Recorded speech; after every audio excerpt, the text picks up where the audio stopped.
आज ये पुल बना है। इस पुल में भी कई लोगों का छोटा बड़ा योगदान रहा है और हम चाहेंगे कि ये पुल हमेशा के लिए आप लोगों के सेवा में रहे। सरकार की संपत्ति विशुद्ध रूप से जनता की संपत्ति है, तो इसका मतलब ये नहीं है कि हम उसको इस कदर कर दें कि फिर वो किसी काम के लायक ना रहे। रांची शहर में ही कई फ्लाईओवर प्रस्तावित हैं। अभी लगभग 2-2.5 किलोमीटर का ये फ्लाईओवर है। ये फ्लाईओवर आने वाला समय में 5 किलोमीटर से अधिक का होने जा रहा है। अब ये पुल आप देख रहे हैं, मात्र 2 साल या 2.25 साल के अंदर बना है और 1.5 साल के अंदर ये दोनों फ्लाईओवर एक दूसरे से कनेक्ट होंगे और जो मेकन में चढ़ेगा वो सीधा कांटा टोली के पार जाएगा। क्योंकि ये रांची शहर है, एक एक इंच का बहुत महत्व है। यहाँ पर कोई भी चीज़ बनाना बहुत चुनौती भरा होता है और जब तक सबका सहयोग ना मिले, कोई भी योजना धरातल पे उतारना बहुत कठिन सा हो जाता है। इस फ्लाईओवर के लिए जितने भी लोगों ने प्रयास ये जरूर रहा कि कम से कम आम लोगों की जमीन ली जाए, लेकिन कहीं कहीं बहुत ही आवश्यकता पड़ती है। इसमें हमारे योगदानंद आश्रम का भी थोड़ा सा हिस्सा इस फ्लाईओवर में गया है। इसकी अनुमति इन्होंने दी, इनके लिए भी इनका बहुत बहुत हम आभार प्रकट करेंगे। और चूंकि शहर जिस तरीके से जनसंख्या को लेकर के यहाँ पर और विभिन्न कारणों से यहाँ लोगों का आवागमन बढ़ रहा है, उसी प्रकार यातायात की भी चुनौती बढ़ती है। और इसके अलावा सड़कों के जाल के अलावा और भी कई चीज़ें हैं जो नहीं विस्तृत, हमें उन सभी चीज़ों को व्यवस्थित करने की आवश्यकता है। कई मायने में अगर हम देखें तो ये बहुत स्पष्ट रूप से दिखेगा कि कानून भी हम ही बनाते हैं और कानून को हम ही तोड़ते हैं।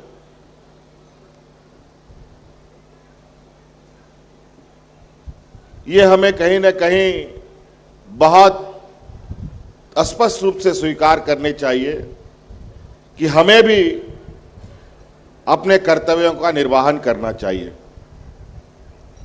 आज चाहे साफ सफाई को लेकर हो, चाहे आवागमन को लेकर के हो, अपने गली मोहल्ले का विषय का बात हो, बहुत सारी ऐसी चीजें हैं जहां हम सब मिलकर के सभी की सहभागिता से चीजें सुधार सकते हैं। अभी आदरणीय राज्य मंत्री संजय सेठ जी ने कहा यहां रेलवे स्टेशन बनने हैं, सौंदर्यीकरण होने हैं, बहुत अच्छी बात है। यहाँ मंदिरों का जीर्णोद्धार होने हैं, बहुत अच्छी बात है। लेकिन कभी कभी हम अपने ही हाथों से कुछ ऐसा नुकसान कर बैठते हैं जिसका परिणाम भी हमें भुगतना पड़ता है। मैं शिकायत नहीं कर रहा हूँ, लेकिन पहाड़ी मंदिर में एक बहुत बड़ा गुनाह हम लोगों ने किया कि हाँ, वहाँ पर इतना बड़ा झंडा का खंबा हम लोगों ने गाड़ने का परमिशन दे दिया और उसमें झंडा लगाया, जिसकी वजह से आज पहाड़ी मंदिर खतरे में आ गया। आज क्यों नहीं फहराते हम वहां पर तिरंगा झंडा? इसीलिए हमें पूरे वैज्ञानिक रूप से चीजों को समझने जानने की आवश्यकता भी है कि कहाँ हमको क्या चीज करना चाहिए, उससे क्या नफा नुकसान होगा। आज ये पुल बना है, इस पुल में भी कई लोगों का छोटा बड़ा योगदान रहा है और हम चाहेंगे कि ये पुल हमेशा के लिए आप लोगों के सेवा में रहे। तो इसके लिए ज़रूरी है कि इसके बीच में लगे खंबे, स्ट्रीट लाइटें, उनमें कई जगह पर चोरी होने लगती हैं। लोग बेवजह जगहों पर इंक्रोच करने लगते हैं, बेवजह सरकार की संपत्तियों को भी नुकसान करने लगते हैं। सरकार की संपत्ति विशुद्ध रूप से जनता की संपत्ति है, तो इसका मतलब ये नहीं है कि हम उसको इस कदर कर दें कि फिर वो किसी काम के लायक ना रहे। इसीलिए ये जरूरी है। और हम हर इस राज्य में अभी आप लोगों ने देखा कि रांची शहर में ही कई फ्लाईओवर प्रस्तावित हैं। अभी लगभग 2-2.5 किलोमीटर का ये फ्लाईओवर है। ये फ्लाईओवर आने वाला समय में 5 किलोमीटर से अधिक का होने जा रहा है। अभी एक ऐसा पुल हम लोग बना रहे हैं जो यहाँ सिरमटोली चौक के ऊपर जो बन रहा है, वो मुझे लग रहा है कि देश के इतिहास में रेलवे क्रॉसिंग में इस तरीके के फ्लाईओवर आपको शायद ही देखने को मिलेंगे। बहुत ही चुनौती भरा, लेकिन ये सारे कार्य, अब ये पुल आप देख रहे हैं, मात्र 2 साल या 2.25 साल के अंदर बना है। और मुझे लगता है 2-3 महीने के अंदर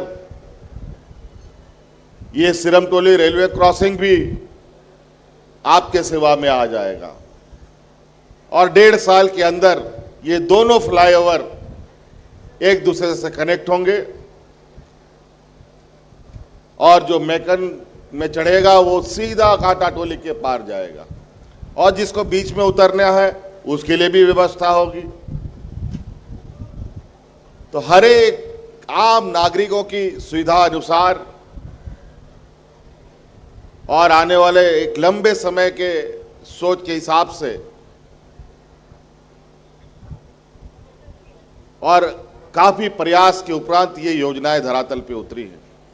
मुझे नहीं लगता है कि सुजाता चौक के पैरेलल में कोई दूसरा रेलवे क्रॉसिंग बनाने का कोई दूर दराज समय तक में कोई सोच भी नहीं था। ना जाने कितने वर्षों से ये सुजाता फ्लाईओवर रेलवे क्रॉसिंग इस राज्य की जनता का सेवा कर रहा है। आखिर हर चीज़ का एक उम्र सीमा है। मुझे लगता था कि बहुत ज़रूरी है कि यहाँ पर एक पैरेलल इसका व्यवस्था किया जाए ताकि कभी भी भविष्य में कुछ ऐसी आपदा हो तो आम लोगों को इससे दिक्कतों का सामना ना करना पड़े। TheFollowUp.in. Like, share, and subscribe. www.thefollowup.in